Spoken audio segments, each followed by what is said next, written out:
Qui peut s'engager dans la guerre spirituelle? Actes 19, 14 et 15. Il y avait 7 fils escrivas juifs, un des principautés sacrificateurs, qui faisaient cela. Mais l'esprit malin leur répondit: je connais Jésus et je sais qui est Paul, mais vous, qui êtes-vous? Le résultat de toute bataille est une indication de qui était de votre côté. La guerre spirituelle n'est pas un combat ordinaire, c'est une guerre entre les esprits.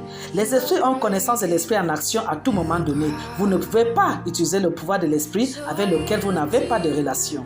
Qui peut donc s'engager dans la guerre spirituelle chrétienne? Celui qui a une relation avec Christ demeurera en lui. Celui qui reconnaît qu'il s'agit d'une guerre entre esprits et non entre hommes mortels. Celui qui s'associe intentionnellement avec le Seigneur comme David. Celui dont les voix plaisent à Dieu et que Dieu transforme ses ennemis en amis. Celui qui est entièrement armé de l'armure de Dieu.